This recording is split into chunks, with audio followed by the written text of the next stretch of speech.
آپ صلی اللہ علیہ وسلم نے ایک تو فرمایا کہ رمضان مبارک میں 4 کاموں کی کثرت کرنی ہے۔ ایک تو فرمایا کہ لا الہ الا اللہ کی کثرت کرنی ہے۔ لا الہ الا اللہ اٹھتے بیٹھتے اس کی کثرت کریں گے، دل سے اللہ کے غیر کو نکالیں گے، غیر کسی شکل میں بھی ہو۔ اور دوسرا، ایک تو لا الہ الا اللہ کی کثرت، اور دوسرا استغفار کثرت کے ساتھ، اللہ سے معافی مانگنا، اللہ میں نے اچھا نہیں کیا، اپنی سابقہ زندگی سے ندامت اختیار کرنا، شرمندگی اختیار کرنا کہ اللہ میں نے اچھا نہیں کیا، میں اپنی جانوں پہ ظلم کرتا رہا۔ اور ویسے بھی اللہ نے قرآن پاک میں فرمایا ہے کہ جو بندے سچی پکی توبہ کرتے ہیں پھر اعمال صالحہ اختیار کرتے ہیں تو اللہ ان کی نیکیوں کو، ان کے گناہوں کو نیکیوں میں تبدیل فرما دیتے ہیں۔ تو گناہوں کو نیکیوں میں تبدیل کب کیا جائے گا؟ جب ہم سچی پکی توبہ کر لیں گے، اور پھر اس کے بعد کیا ہے، ہم اعمال صالحہ اختیار کریں گے، نیک اعمال اختیار کریں گے۔ میرے بھائی دوستو، رمضان المبارک کے اندر جو تراویح کی مشقت ہے، نیکی کی مشقت ہے، بھوک کی، پیاس کی، یہ ساری کی ساری مشقتیں ختم ہو جائیں گی، لیکن اس کا اجر ہمیشہ ہمیشہ باقی رہے گا۔ تو رمضان مبارک میں اللہ کے حبیب صلی اللہ علیہ وسلم نے فرمایا 4 کام زیادہ کرنے ہیں۔ ایک تو لا الہ الا اللہ، دوسرا استغفار کی کثرت کرنی ہے، بیٹھتے اٹھتے دل سے ہم سچی پکی توبہ کریں، معافی مانگیں۔ اور اس میں توبۃ النصوح، سیدنا حسن رضی اللہ تعالیٰ فرماتے ہیں کہ توبۃ النصوح یہ ہے کہ جس طرح پہلے اس کو گناہوں کی طرف میلان تھا، اب توبہ کرنے کے بعد اسی قدر شدت کے ساتھ اس کو گناہوں سے نفرت ہو جائے، اسی طرح دل کے اندر نفرت آ جائے، اسی کا نام توبۃ النصوح ہے۔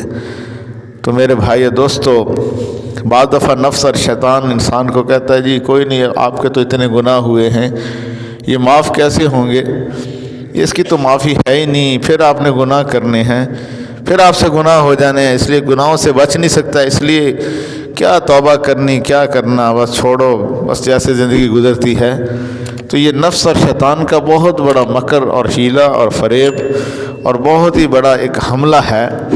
حضرت اقدس حضرت تھانوی رحمۃ اللہ علیہ فرماتے ہیں جس طرح ہاتھ میلے ہو جاتے ہیں اگر بار بار ان کو دھویا جاتا ہے، فرمایا اسی طرح اگر گناہ ہو جائیں تو پھر بار بار اس پہ توبہ، سچی پکی توبہ کرو۔ اس لیے کہتے ہیں کہ توبہ کا ٹوٹ جانا برا نہیں ہے، توبہ کا چھوٹ جانا برا ہے۔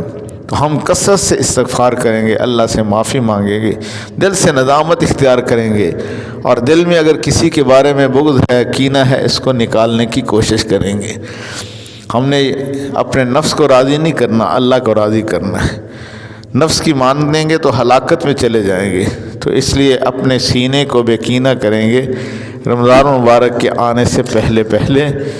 تو تیسرا کام اللہ کے محبوب صلی اللہ علیہ وسلم نے فرمایا، اللہ سے جنت کا سوال کرنا ہے، اللہ سے جنت مانگنی ہے۔ پر حدیث میں آتا ہے پھر اگر اللہ سے تم جنت مانگتے ہو تو پھر جنت الفردوس مانگا کرو۔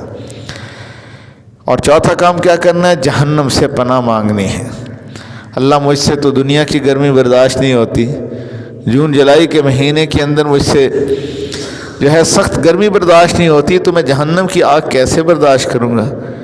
دیکھو، ہم تو دنیا کی آگ کے اندر 1 منٹ کے لیے اپنی انگلی نہیں رکھ سکتے، جہنم کی آگ تو اس دنیا کی آگ سے 70 گنا زیادہ تیز ہے۔ حدیث مبارکہ کے اندر آتا ہے کہ مال کے دروغہ نے اللہ رب العزت کی بارگاہ میں عرض کیا کہ یا اللہ، میں دنیا والوں کے لیے آگ لے جاتا ہوں تاکہ وہ دنیا والے اپنی ضروریات پوری کریں، آگ سے فائدہ اٹھائیں، کھانا پکانا، یہ جو ساری چیزیں ضروریات ہیں۔ تو اللہ تعالیٰ نے فرمایا کہ مال کے دروغہ، آپ دنیا کے اندر یہ جہنم کی آگ کتنی لے کے جاؤ گے؟ کہا کہ یا اللہ، مجھے بس کھجور کی گٹھلی کے برابر آگ دے دیجئے۔ تو اللہ رب العزت نے فرمایا کہ اگر تم دنیا کے اندر کھجور کی گٹھلی کے برابر آگ لے جاؤ تو یہ پوری دنیا کے اندر جتنا پانی ہے، جتنا سبزہ ہے، سب کو یہ ختم کر دے گی۔ دنیا کے اندر پوری روئے زمین میں پانی کا ایک قطرہ بھی تجھے نظر نہیں آئے گا۔ تو پھر عرض کیا کہ یا اللہ میں کتنی آگ لے کے جاؤں؟ اللہ رب العزت نے فرمایا کہ آپ دنیا کے اندر صرف اتنی آگ لے جاؤ جس سے لوگ فائدہ اٹھا سکیں، ایک ذرے کے برابر۔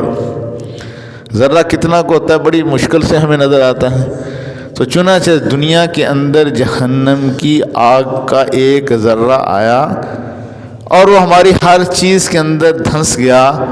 پھر اللہ تعالیٰ نے فرمایا کہ اس ذرے کو بھی واپس جہنم میں لے آؤ۔ اب آپ دیکھیں کہ پوری دنیا کے اندر جو آپ کو آگ نظر آ رہی ہے، وہ ایک ذرہ جو آیا تھا جس کو واپس بلا لیا گیا، یہ اس کا اثر ہے، گویا کہ اس ذرے کا ایک دھواں ہے جس کو ہم ایک منٹ کے لیے بھی اپنی انگلی نہیں رکھ سکتے۔